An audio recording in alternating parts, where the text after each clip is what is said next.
Hey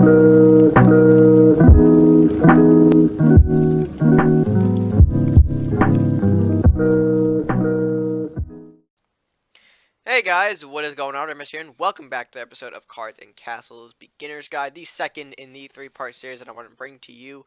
And today we are going to be hopping into deck building. Last time went over the menu and how to get a head start, but with deck building, I feel like that's a pretty important part, especially in a game like this, to kind of learn and to understand. So I want to help you guys by giving you some general guidelines on deck building, what I tend to do, and some just cool tips and ideas that I want to, again, kind of just give out, and hopefully you can utilize them to your advantage. Hopefully.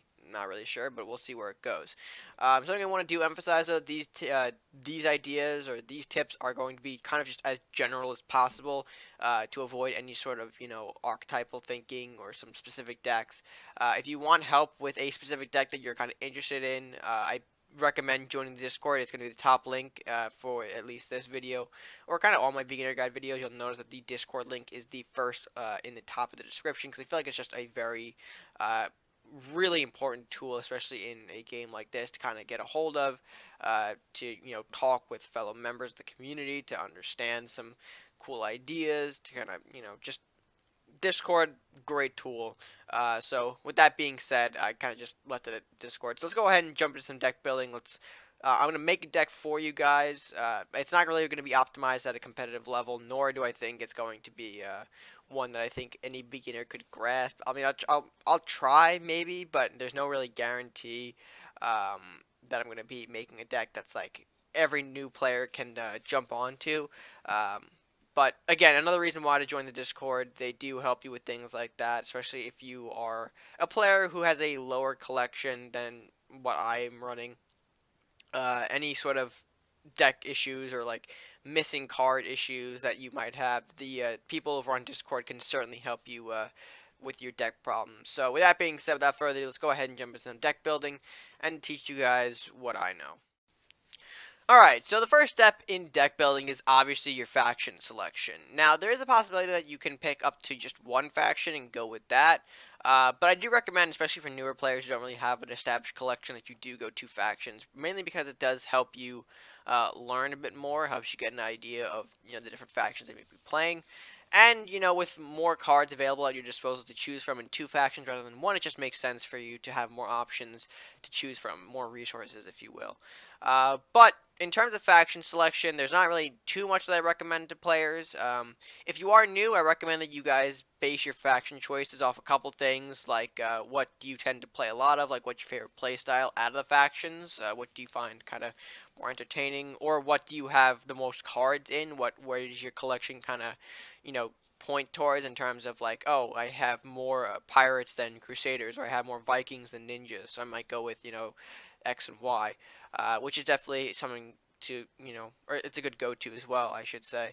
But when you tend to get up there, the more you play and the more you start to balance out your collection, I would probably say the smart thing to do, check TV personally and see what kind of is going around. If you're especially more of a competitive person, kind of just observe what some of the more competitive players are using and kind of peek like, oh, maybe I want to try that, because especially myself, grab inspiration from the TV a lot in terms of like what I want to make.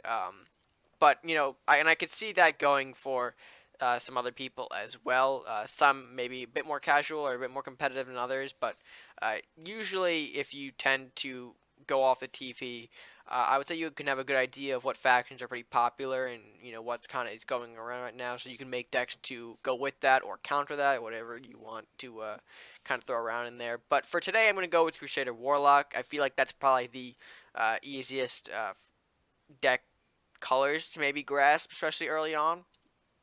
Vikings, though, probably something that stand out too, especially in the early stages. But I'm gonna go Crusader Warlock today, just for demonstration purposes. Not really any reason as to just why. So, but yeah, those are kind of just my tips in terms of like how you should probably pick your factions. Alright, so now that we're actually in the deck building screen, where do we proceed from here? Where do we start off in making a deck? Well, the first thing I like to do is gather the main elements of the deck, or what my deck is going to be centered around. Now, obviously, that does change from faction to faction, from deck to deck, And of course, collection does impact that slightly as well. But I essentially want to gather up some of the elements or the main components that would probably make the deck I want to use work best. So in this case, I'm going to go for an undead deck. So we're going to type in undead here just to kind of give you guys an example. We're going to go undead, and I'm going to be right back here and gather the main elements in this list. So give me one moment. Alright, so now we have the main elements of our deck list. Now would be a good time to step back and observe how they compare to the card ratio. Now, the card ratio is something, or in similar man's terms, it's essentially how many of each type of card can be in a deck. Not all decks follow the ratio, however, and some decks tend to do their own thing. But normally some of the decks that do see a lot of success do slightly follow a certain ratio, and again, they can be varied for, whoever you might be. But normally the ratio is about 28 to 32 units for 3 to 5 buildings, and the rest of the cards being spells. So you can do that quick math as you will. But we could probably see from our list here, we've got 14 units, so already nearly halfway there with the units, and the rest of them being buildings. So we have 3 buildings, so we can afford to put 2 more if we wanted to max out in our deck. But here's where we can go into some auto-includes. Now, there are 2 different types of auto-includes, but what I mean in case you don't know, auto-includes are the cards that I tend to throw into every deck, regardless of what I'm working with, just because they're overall solid picks to have and can work well in pretty much any deck you throw them in. And I do tend to classify them in 2 different categories, one being general and one being faction. The faction neutrals, of course, are cards that you can't throw into every deck, but are cards that are within certain factions that you do tend to put in every deck, just because of how powerful they are. And the generals are the sort of neutral ones, cards that you can kind of throw into every deck because the neutrals are available to all the decks. So with that being said, I'm going to go ahead and first throw in the general ones, kind of give you an idea of what, I consider probably an auto-include and for what reasons. And of course, this might become outdated maybe as we get updates in the future. But as of now, this is what I'm going to type, consider auto-includes. And of course, I'll show you. It's probably easier to explain more once I have them inside the deck. So let me go ahead and grab the general auto-includes real quick. Alright, so now that we're back, we threw in our general auto-includes in the deck. I'm going to do a quick rundown, really quick, of why certain cards in here are considered auto-includes to me. You are free to have your own opinion of what you might classify as an auto-include, but just quickly to just explain for those of you who might not know some of what these cards do. Lumberjack, easy cycle, just a simple draw card. Dwarven Miner, a solid 2 gold body that's cheap and you get early on the field at 3/3. Smith and Armory for stat buff and manipulation, at least in this format of the game, or at least where we are right now in the game. Stats are very important, so any way you can buff them is going to help you out tremendously, especially in maybe a deck like this. And then Dancing Swords, because it's essentially 7/4 for 4, is going to be useful in taking out some big early threats that might come your way, especially from the pirate faction. But you could probably learn more about that if you join the Discord. Some talk around pirates and whatnot. But that's just kind of that's one that's probably going to change, as we get more updates in the future, hopefully. Dancing Swords might become, not that important. You might see it replaced out with Barbarian. Usually Barbarian's a solid option to go to. Let me go and check right here. Where is he? Oh, he is a basic. So everyone should have him. So if you don't have Dancing Swords, definitely recommend throwing Barbarian in there. Solid, Barbarian and Dancing Swords easily pretty tied in terms of both being at a near auto-include level. But if you have Dancing Swords, I probably recommend throwing him there as an auto-include because of his 7 attack at a 4 gold area, and it can do some tremendous work for you. So, now that we've got our auto-includes, we're going to we're taking another step back and look at the ratio again. We now have 25 units, so we're not there at that level yet, but we're getting closer there. And we have a total of 30 cards, and we did max out our buildings with the inclusion of Armory. So now Altar and Armory means that any more buildings might throw the balance off a little bit, but maybe shouldn't be too much of an issue. But we're at a good place when it comes to the buildings now. So now we turn to the factionized auto-includes, at least in my opinion. Now, the factionized auto includes are, like I said, they're based upon factions. Not every deck is going to utilize all of them because they're split between where they can be used. So obviously, they're going to be different. Well, no, they are going to be different, like I mentioned. So it's a good idea again to figure out potentially where some of the some of the abilities that you want are, located in, if that makes sense. Like, for example, we're in Crusader and Warlock, so that gives us access to healing up our castle with cards like Hands and Arbiter. And we have access to Warlocks, which gives us some direct damage or spell cards that can instantly remove threats without kind of wasting our own units. So, with that being said, I'm going to grab some factionized auto includes right now, and then we're going to go through that same process of kind of showing you why they might be auto includes. Alright, so now that we've gathered a couple more factionized auto includes, we're going to go ahead and run by them real quick. Fear Summon the Lumberjack has a great, little cycle tool, push your unit back and then draw a card. Blue Firebolt and Dragon's Fire, I believe, in here as well, yep, to deal some damage to the opponent. Dragon's Fire is 3 to all, and Blue Fire is 4 to a specific target. Hands for some healing, heals any target up to 10, primarily used for some castle healing. And then Craxus, because honestly, Craxus might be one of the best legends in the game right now. Dealing 5 damage, has 2 armor, so technically a 5/7, and every time it kills something, it can draw 2 additional cards, so not that bad, I would say.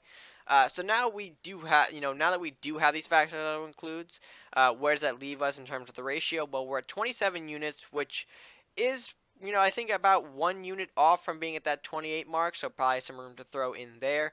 We do have those 5 buildings, so, not really much in terms of the building to experiment with, but we do have some room for spells, I should say. Now, there are a few spells. Normally the spells start to come in more when you do the faction that no includes, but now you can see our spells are, beginning to fill up here, and at this point you can take a look at the deck and kind of explore for yourself. We do have 8 more slots for cards left in this deck.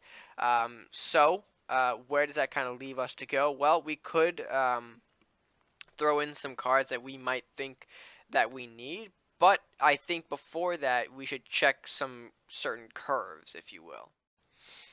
And what I mean by curve, for those of you who aren't aware of what that might be, well, of course, in this particular game, it actually implies more towards the units because you have, most of the deck is comprised of units specifically in this game.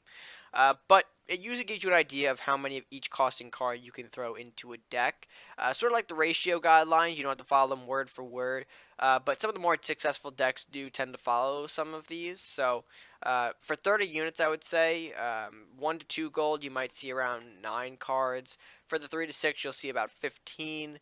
And for the 7 gold plus, you'll probably see around 6 cards, I guess, if that's doing the math correctly. That should add up to 30 cards in total. And again, that number can be changed if you have more or less units than 30. But again, that's just kind of giving you an idea. You don't, again, have to follow that word for word. But at this point, we do have 42 cards in this deck total. So what you can do is start to play around with what you might want to throw in the deck as well. Kind of some other ideas. Here's where you can probably be more creative with the deck, in my opinion. Now you've gotten all of the primary stuff out of the way, what makes a successful deck, or at least what makes a successful type of your deck more successful, if that might be a better terminology to use. Here's where we could probably, again, go into some of the unorthodox choices that might vary from deck to deck. So I'm going to probably finish out this deck. I'll see where some things go. I'll probably bring you guys back once I finish that, so we can go over some last touches in regards to deck building. But let's see what I can come up with. Alright, so now that we finished out the deck, I kind of just threw another Keeper of the Doorway. What else did I throw in? Dragon Crest Shield, Acolyte, Grotesque Offering, just to make a deck. This is, like I said, not really optimized for the most competitive play out there, but giving you guys just a general idea right now. So, looking back at the deck, well, probably just something that I should quickly address is why use probably 3 cards over 2. That's probably a good idea to kind of explain to you guys. 3 over 2 to me is how prevalent I want a certain card to be in the deck. So, like, I wouldn't want 3 hands being in the deck, probably because I don't want to see a heal every single time. Like, what if I need a certain card and all of a sudden I draw a heal? So, kind of just a quick little thing there. probably not the best explanation I can give for that, but to me, 2/3 is, always, if I want to see more of a certain card in my deck, I kind of go 3/2. Um, or if I want one card to be more or less prevalent than the other, that's when you kind of go between 3 and 2. And again, more factors like play style or where you want the deck to go. That does impact the 3 versus 2 argument, but I feel like that's something I should probably explain before I have that you know lost in the that question goes lost into space and time somewhere. I don't even know. But let's just go back to what you should probably do with the deck once you have it. Well, if you're comfortable with the deck and want to try it out, you could definitely go ahead and jump into some ranked matches or friendly matches, or even if you want to get like the bare bone basics of it, if you want to learn how a deck goes, 1 or 2 practice matches does not hurt either. Just to kind of get you or get like a quick grip of what the deck is capable of in terms of starting hands and whatnot. But another good place to go, probably when you're done with the deck, if you guys feel like it's not really optimized, again, definitely head over to Discord, share your deck, share your deck with folks over there. They could probably help you edit, optimize for some more competitive play and whatnot. But that's kind of just some general tips and tricks when it comes to deck building. Probably a pretty short video and not one that's too heavily detailed. But again, just kind of some bare bone stuff that I want to kind of give to you guys in building a deck. Like I said, this deck probably not optimized right now, and there's probably a couple of you, veteran players right now who are in the comments saying, swap, X for Y or put, more of this over this and stuff like that. There's probably a couple of you doing that right now, more of my veteran players, but you know, again, rest assured, not a competitively optimized deck, I would say. Just probably on first glance, maybe not. Again, depending on how you feel. A lot of opinions going sometimes into these decks, so they definitely have a factor. But overall, I would say some of the tips that I tried to give here, again, some of the bare bone, basic, and more general than going into specifics. So I just want to kind of keep that more general vibe going with these. Now that being said, folks, that's going to do it for this beginner's guide video. If you did enjoy, be sure to hit that like button, share, and comment down below your thoughts on some of these deck building tips and tricks. If you're new, let me know if they helped. If you're a veteran player, let me know if I could probably improve on some of those tips and tricks, or if you want to leave your own advice, again, do so in the comments section below. I tried to keep to the bare bones and general vibes here, or not general vibes, general ideas. I didn't go into too much specifics on this, mainly because with that, again, Discord is a great tool for that. If you haven't joined already, they can help you with more specific deck builds and deck improvements. But for here, I tried to give you some bare bone things, curve, ratio, main elements, things like that I just think are important to kind of show and kind of just throw out there to you guys. So, like I said, hope you enjoyed. Be sure to subscribe if you haven't done so already. Show your support the channel. Help us grow by clicking the subscribe button at no additional cost to you. And yeah, I'll see you guys in the next video. So until then, stay gaming.